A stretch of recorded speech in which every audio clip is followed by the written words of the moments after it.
यस्य स्वयं स्वभावाप्ति रभावे कित्स्न कर्मण तस्मै संज्ञान रूपाय नमोस्तु परमात्मने। इष्टोपदेश का मंगलाचरण करने के बाद आज हम कारिका 50 का अध्ययन करेंगे।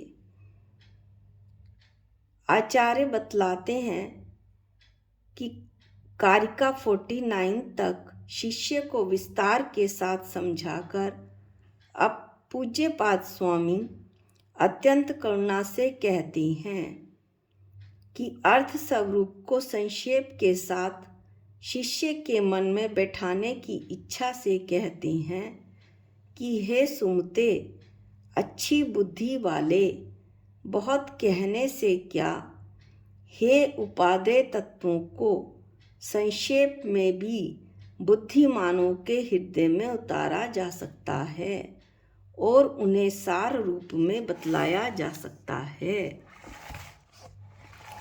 अब कारिका 50 सुनिए। जीवो नया पुद्गलश्चान्य इत्यसो तत्व संग्रह यदन्य दुच्यते किंचित स्वस्तु तस्य विस्तरः। जीवः अन्य, जीव अन्य है, च और पुद्गल अन्य, पुद्गल अन्य है, इति इस प्रकार असो यह तत्व संग्रह तत्व का सार है। इसके अलावा यथ जो अन्यत किंचित कुछ अन्य बात इस विषय में उच्यते कही जाती हैं, स वह तस्य एव विस्तरः, यह उसका ही विस्तार है।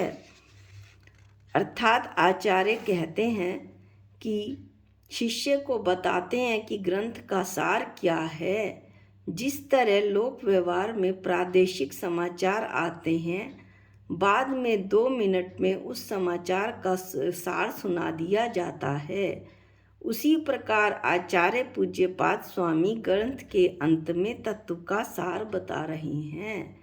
जैसे दूध का सार मावा है, गन्ने का सार शक्कर है, वैसे ही जीव जुदा पुद्गल जुदा यही तत्व का सार है, बाकी सब विस्तार है। पद अनुवाद सुनिए। जीव सदा से अन्य रहा है, अन्य रहा तन पुद्गल है, तत्व ज्ञान बस यही रहा है, माना जाता मंगल है।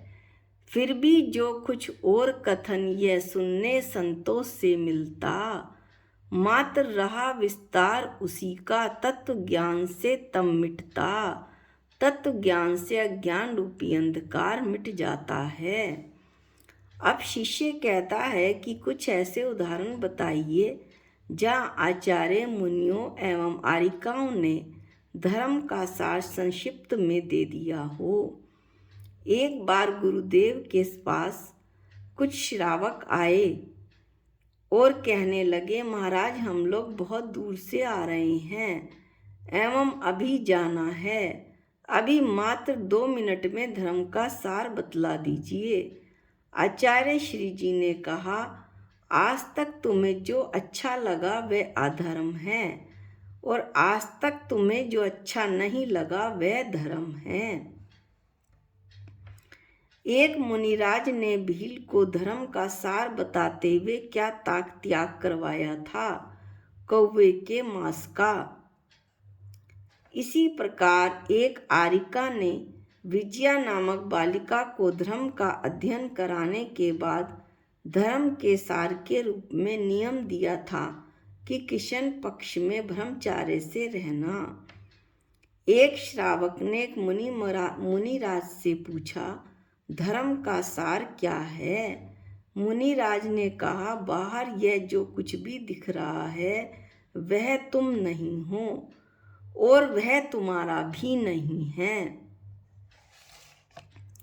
इसी तरह से किसी ने पूछा, रामायण का सार क्या है?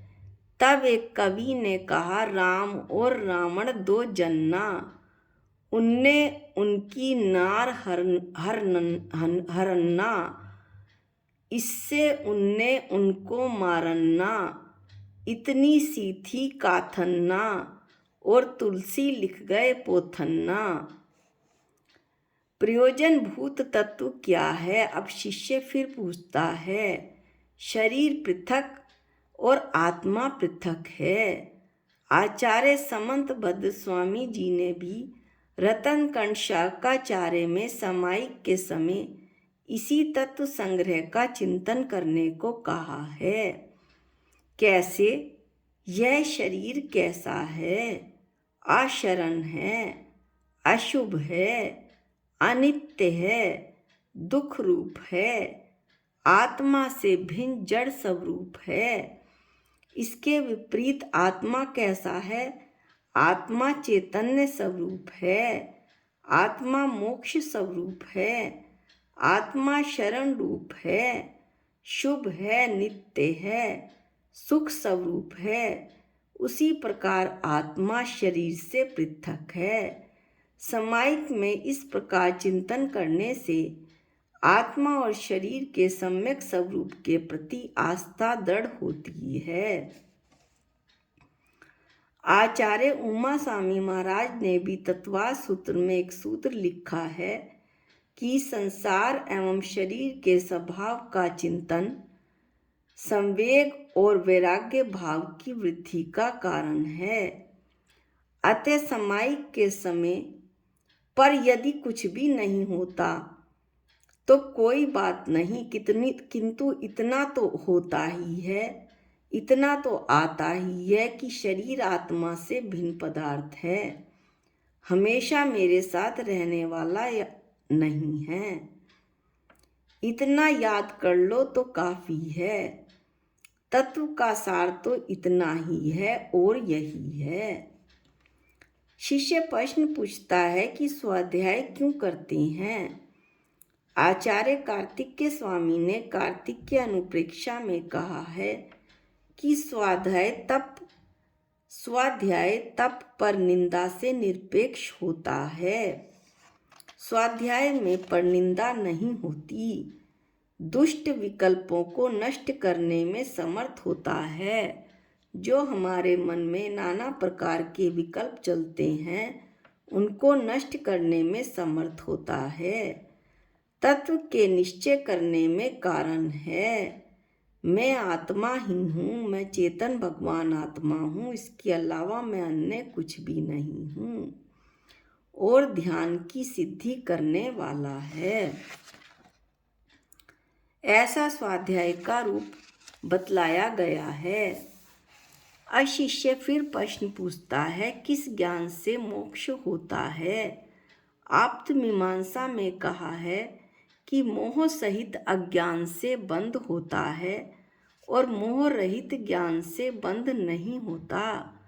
इस प्रकार मोह रहित अल्प ज्ञान से मोक्ष होता है, किंतु बहुत ज्ञान होने पर भी यदि वह मोह सहित है तो मोक्ष नहीं होता। विशेष बात यह है कि आचार्य पूज्यपाद स्वामी ने ग्रंथ के अंत में संक्षिप्त अलौकिक सूत्र प्रदान किया है, जिसमें जीव भिन्न है, पुद्गल भिन्न है। इस संक्षिप्त सारभूत तत्व का उपदेश दिया है। इसी को हमेशा याद रखो, क्योंकि इसी के द्वारा संसार से पार होना संभव है। इस सूत्र में संक्षेप से अध्यात्म का रहस्य उद्घाटित किया गया है। आज के वीडियो में इतना ही। अगले वीडियो में हम इस इष्टोपदेश की अंतिम कारिका 51 का अध्ययन करेंगे। निज निधि निज में बताई, ये अनंत उपकार है, इसके लिए जिन वाणी माँ को वंदनानंत बार है, वंदनानंत बार है। सबको जय जिनेंद्र।